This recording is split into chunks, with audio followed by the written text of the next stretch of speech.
Hey,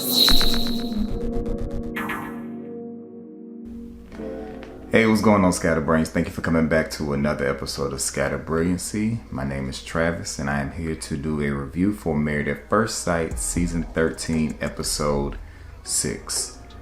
Yes, this review is a day late. Yesterday was the first day of school for students, and yesterday was a lot. It was a lot. I didn't leave my school until 3 hours after I was supposed to. We have a huge shortage on teachers and bus drivers. We have like 90 something bus driver vacancies, and buses were extremely late yesterday. So I was dog tired. I didn't even watch the show. So today's Thursday. I watched it. I'm still tired right now, but I'm just trying to go ahead and get the review up to y'all. Thank you. I also want to say thank you to everybody that was able to donate to my Frat Brothers GoFundMe. They sent me a lot of like personal text messages saying, thank you for sharing it on your YouTube channel, and I appreciate y'all who were able to give. And if you still want to or don't know what I'm talking about, you watched last week's video, and the link for his GoFundMe will be in this video, as well as the link for my current donors choose will be down in this video's description as well. And I have something so exciting to announce to y'all very, very soon, but we'll talk about that in maybe a couple of weeks. All right, so let's get into the episode, and I'm just gonna be perfectly honest. I was bored the majority of the episode. Not that I need drama and all of that kind of stuff, but the episode was just boring,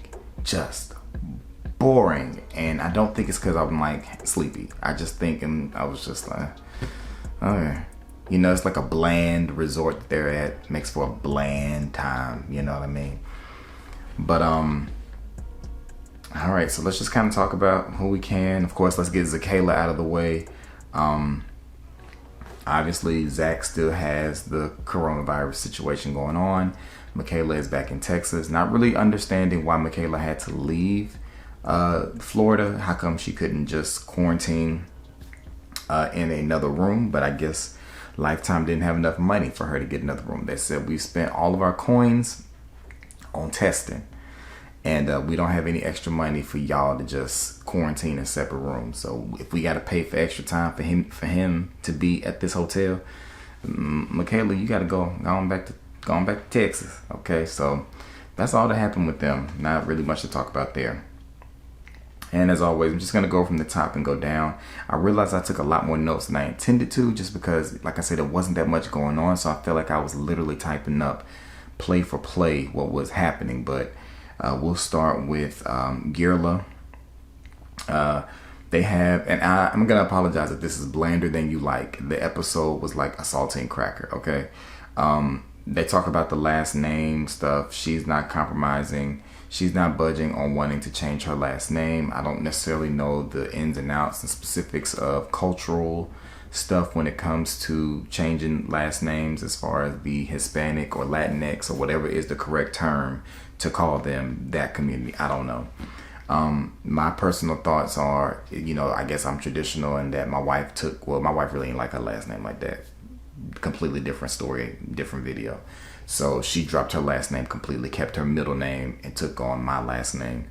And I think I would have wanted her to take on my last name in some capacity, even if it was hyphenated. That would have been fine with me. But it's a traditional thing, and you just got to do what works for you. And clearly, Mirla says that she doesn't want to give up her last name because of what it means for the memory of her dad, which I get that. But I mean, just having a bunch of Hispanic and Latinx students, their last names can be really, really long. Why? I don't know. But I'm just going to assume you just kind of add on to it. But that's the ignorance in me. Y'all can correct me down in the comments like you always do. Moving on, because I talked about that way longer than I should have. They go out on the beach. They eat some gelato. Gilbert is really trying, y'all. He's one of my favorites on the show. Gilbert is really trying to bring Mirla out of her shell, to get to know her and all of that good stuff, and she's just not really here for it. She's still just very, very guarded, but Gilbert is trying really, really hard. So he asked her, how did you become you? How did you grow up? they go through all of that. He says he wants 7 or 8 kids. Mirla is like, the shop is not going to be open that long, and I get it, not to make an age joke, but neither one of them are extremely young, in the sense that obviously men can have, children into their 60s and 70s, and women, do have a clock for most. And Mirla, I believe, is younger than Gil. Gil's 35, so it's not like they're in a place where 7 or 8 kids is like logical as far as, biological children. So he talks about having a couple and adopting, but adopting is completely out of the question for her. She might have said why, but I didn't type it. They kind of go back and forth later about the dog. He has a dog. I don't remember the dog's name. Don't care if the dog's name is.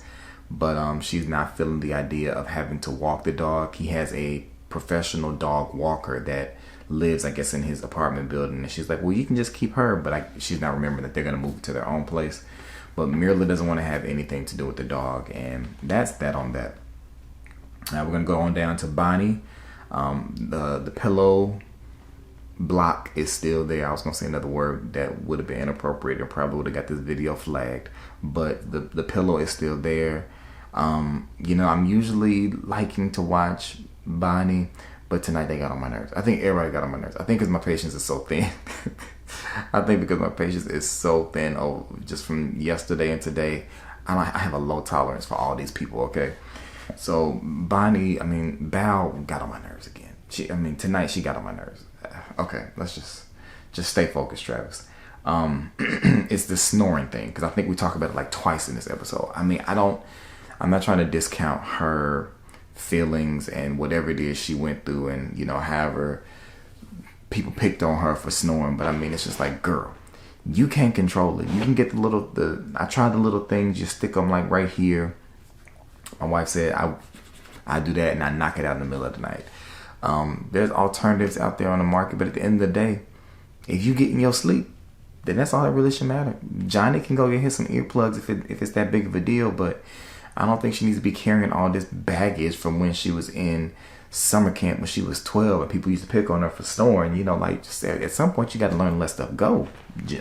Bonnie, I better call her Jill. And Johnny says, if they had been dating, this probably would have been a red flag because of how much she is harping on it and how much it affects her. But at the same time, he wants to be sensitive to her feelings, as he should, as her husband. But, it's kind of like, it's just snoring. Obviously, Johnny tries to make it a light situation and make a joke out of it, which she said she didn't like. But it's not something that bothers him. Well, at least he hasn't told that to us. So I don't really think she needs to continue to talk to him about it. They go out and lie in a hammock, and he lets her know that moment when they were talking about the storm was a fight or flight moment for him. In a normal dating setting, he would have chucked her to deuces and moved on to the next person, because he is a serial dater. I believe that's his name. And he had a bad habit of, if he found something that he didn't like about somebody, he used that as his rationale to just up and leave. But he was open and honest with her, which is how he should be, to let her know, where his head is. So I thought that was good.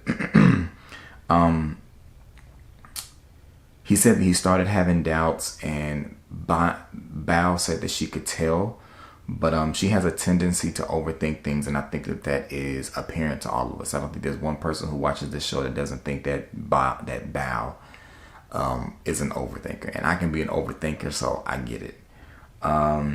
He wants her to live in the moment, so they go parasailing, and he is happy because as they're parasailing, however many feet up in the air they are, she's finally in the moment. And I think it's funny that with shows like this, when the couples are doing stuff that the regular camera crew can't go to, they just hand them like a GoPro and tell them to film. And it's like, they doing y'all's job. They filming the show for you. Do they get like any money for filming themselves? Because y'all are using their footage. But I thought that was funny. They have the moving in talk. They talk about how neat each of them are, about no shoes in the house. And I noticed that she's a teeth talker. I put that in my notes. So like when Bao, I almost feel like I'm buzzed. When Bao is talking and she gets excited, she does one of these. And Johnny, I'm kind of excited about it. She becomes a teeth talker. Like her teeth stay tight, and y'all just look out for that. It's kind of like, really, it's like that. So y'all y'all look out for teeth talking about. But they talk about showering. Now, she said that she didn't say that she didn't. She did not say that she sometimes doesn't shower, but that is what I gathered as the root of this conversation. She said sometimes that she might just be in the house and she might not shower. And judge me if you want to, I get it. Like, who's wasting water? I mean, if you ain't went nowhere, if you haven't done anything, if you've been in the house all day, to me, a shower isn't that necessary. I mean, some people may judge me. Guess what? I don't care. But if you haven't did anything, why are you wasting water? And what are you rubbing off? If you feel like your body generates that much dirt from sitting around, there are other conversations that you should be having. But that's just my view on it. So I get it. But I mean, I missed it, was talking about showering 3 times in a day. Now that's excessive. I don't know who that was, but I guess they were talking about they take a shower when they wake up, then they take a shower after they work out, then they take a shower at night. That's still a lot of showering to me. That's just me though. Let's see what else. And to end theirs on a good note, he talked to his dad, and if you all remember earlier in the season, his dad was not supportive of Johnny doing this whole process, just because I guess the dad just was not sure who this stranger would be. But what I gathered from the update that Johnny gave Bao is that the dad was concerned that Johnny was not going to marry someone who was Asian. That's what I gathered. Y'all let me know if that's what y'all got from it. But it almost seemed a little like, if you're not bringing home an Asian woman, I don't really want to have anything to do with it. And, cultures, I get it. But it's still kind of like, a little problematic. But Johnny was able to tell his father about Bao and that she's Asian. And I think that has made him feel a lot more comfortable with the idea that his son has gotten married to a stranger. Brett and Ryan and his pit stains. Is that what I had him? What is it? Pit stains or sweat glands? I can't remember what his name is. Ryan and something. They do something. They go. I said they do something in the water. Oh, they talk about going kayaking. But she's terrified of this as well. She's terrified of planes. She's terrified of water. She's probably not the kind of person who's bathing 3 times a day. So, hey, it is what it is. But I noticed that for once, Ryan did not have sweating issues because he was sitting without a shirt. So I think Ryan's issue is he's just hot and nervous. And so he has to just keep the shirt off to let everything just fully. Speaking of sweating, y'all, this is completely unrelated to this review. Let me tell y'all. So at my school, I assist with transportation in the afternoons as far as like how students get home. So I'm on the bus lot, whole walkie-talkie situation, getting buses in and out, getting classes out onto the bus lot, getting students on the bus. First days of school is always hectic because some kids act like they don't know what bus they're supposed to get on. Okay. Yesterday, I told y'all I left school 3 hours late because that's how late the buses were. Today, I left like about an hour and a half late, but I was outside on the bus lot and the sun is beaming in North Carolina right now. Y'all, when I got to my classroom to go get my stuff to walk to my car, I was like, why are my butt cheeks like why is it feeling like a moist situation right now? And so I do what everybody else should do. When you're unsure about something, take a picture. So I set my phone in my chair at my desk and I bent over in front of my phone. I had it on auto, it's like 3-second countdown, and had to take a picture of my booty. And y'all, why did I have more butt crack sweat than I had ever had in my entire life? And so I took my hand and I ran it. This is probably way too much information, but I don't care. I'm sleepy. And I ran it in between my legs. And I was like, did I pee on myself? Because I am wet.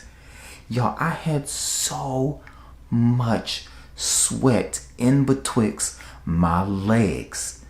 And then it got me to thinking, the people that I work with probably been talking about me all day. They probably been looking at me on the bus lot, talking about, oh my gosh, look at him. He done peed on himself. Look at all that sweat stains. Because that's what I would do. You know, I think about it in that viewpoint. Like if I saw somebody with butt crack sweat, I would point it out and I would laugh. So I assumed everybody was laughing at me today. Y'all, I just went to my car and just sat in shame for a little bit about how wet my crack was. So tomorrow I'm gonna have to find like baby powder or something. And I'm just gonna douse my lower region, because that was unacceptable. And I'm gonna wear black pants tomorrow because I just can't be out here with butt crack sweat. Okay, sorry, back to the video, because y'all didn't ask about that. Y'all probably didn't care either. So they go kayaking in some dirty water. It looked like it was Myrtle Beach water. For those who've been to Myrtle Beach, you know what I mean. The water just was not pleasant to look at at all. But they saw a manatee. She freaked out. Whoop-de-whoop. They decide to do a race, and whoever the loser is will cook food once they move in. And I'm not gonna circle back to them. I'm not. Oh, am I on my last couple already? Did I miss somebody? Girla, Zakayla, Bonnie. Oh, last couple. All right, great. Guess I was too busy thinking about my butt crack sweat to get focused. All right, we'll talk about Rose. Short Jose is still being Short Jose. You know, it's still all of this, and still I'm in control. I'm still doing me. It makes me uncomfortable now at this point when I watch how Short Jose interacts with Rachel, because it seems like he's always on her and she doesn't really seem like she's enjoying it. But I think because she knows the camera is there, she tries to put on a brave face. But I'm just looking at him like, bro, she don't really like you that much. Well, maybe not she don't like you. She don't like you touching her that much, because he's always like, he's just always doing, he's always just touching her in some kind of way. And I'm just like, I'm so uncomfortable at the way at all of the stuff you got going on. But let's see what happens with them. They plan a bike ride. She doesn't know how to bike ride, but of course Jose taught himself how to bike ride. He's taught himself how to do everything: how to knit, how to make shoes, how to braid, how to cornrow. Jose knows how to do it all because Jose is every man. Okay. He taught himself how to rollerblade in 5 minutes when he went down to the Toys R Us. He put on those rollerblades in the store, and I put on the rollerblades, and I taught myself in 5 minutes at the store. You know, he taught himself everything. And so they go bike ride. Did y'all notice how short Jose was? Like his feet were swinging on the side of the bike.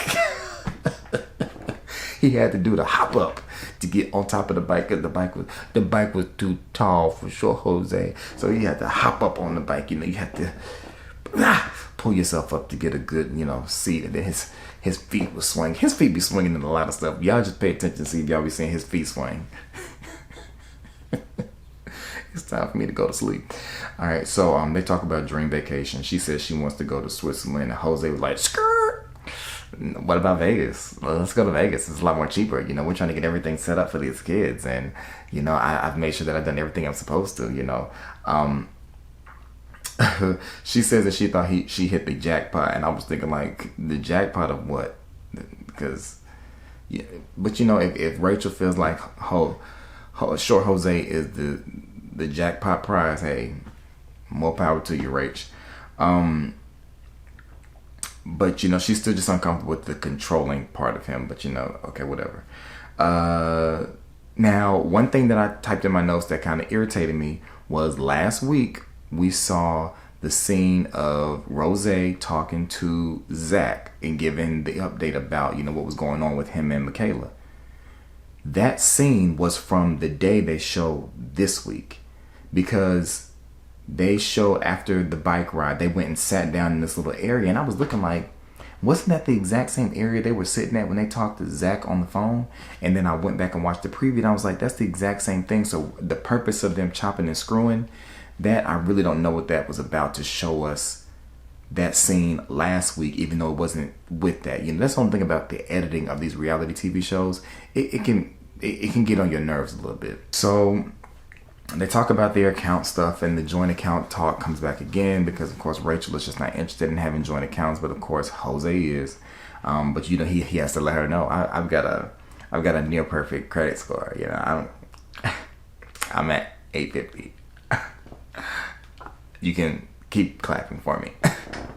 I mean, I worked really hard. I bought 10 houses. I flipped them. I painted the inside and I did the interior design to get this perfect 850 score. You know, it's just what I do because I'm short Jose. And so she's kind of concerned because she's like, you have your stuff together. Am I recording? I don't think I'm recording right now. Yeah, I was recording. But she feels like she's intimidated because he has his stuff together and she doesn't. But of course, you know, short Jose is a perfectionist. They talk about physical intimacy, and I didn't write nothing else about it because I was completely uninterested by the end of this episode. So the couples gather earlier in the episode, and they FaceTime Zach to get an update. And anybody hear Mirla tell him that he wasn't missing much? And I mean, you know, clearly he never mind. So they ask, what have you learned? What's the hardest conversation you've had so far? And Ryan is like slowly turning the same color as his shirt. Ryan had on a pink shirt and Ryan's face was pink by the time they started talking about politics. Now, I thought it was interesting that they was doing the hoop-de-hoop around on the politics tip because nobody was really saying anything, but they were saying everything. You know what I mean? Like, we could make our conclusions on who voted in which direction and who they voted for based on the way that they were talking. And I'm just saying, Pink Ryan was giving me, I might have been somewhere in January, and I'm gonna leave it at that. But Mirla says that politics being on two separate sides of the aisle would be a deal breaker for her. I think she made it known that she was a Democrat though, and that doesn't surprise me. But it would not be for Gilbert. You know, Gilbert is cool. You know, Gilbert's he's really easygoing. But and I thought that this was the most I've ever seen Girla touching each other, but more so Mirla touching Gilbert, because like she was like all over him. But I'm thinking like, I feel like when we're watching the scenes of just the two of them, I don't see her interacting with him like that. So I thought it was kind of interesting that she was all over him in the couple scene. But y'all let me know what y'all thought about that. Is anybody consummated? Everybody thinks Rose has because of how much short Jose is all over Rachel, but they say they haven't. They probably lying because they talked about the condoms a couple weeks ago. Later in the episode, they all go out on the boat. They play Never Have I Ever. Like, have you ever had a one night stand? You ever cheated? They go paddleboard, and Johnny, for whatever, was trying to make it all the way to Cuba because he was way out yonder in the ocean. And that's pretty much all the notes I have. Like I said, the episode was boring, so I took a bunch of notes about stuff that didn't even really matter. I mean, y'all let me know what y'all thought about the episode. I'm gonna go ahead and get this video edited and get it up to y'all. Y'all let me know what y'all think about this ambiance. Since I gotta record at night, I was like, why my tank top keeps showing? I'm trying not to call it the WB word anymore. Phrase rather. I'm trying to, you know, make this look a little more interesting. So I'm like, let me just throw some color back here. I chose purple tonight. We'll see what other colors we can come up with. But let me know if y'all like this setup. Got my little light and all that other stuff. I am literally rambling right now. Let me go ahead and get up off of here. Y'all already know what to do. Make sure you rate, comment, subscribe if you have not. Hit the bell notification so that you don't miss videos. Like I said, I got something really big that I can't wait to tell y'all about. I'm so excited. But for now, thank y'all for watching my scatterbrains. I hope y'all are being safe out there. Please continue to be safe. I truly appreciate all your support, and I will see y'all next week eventually. Peace.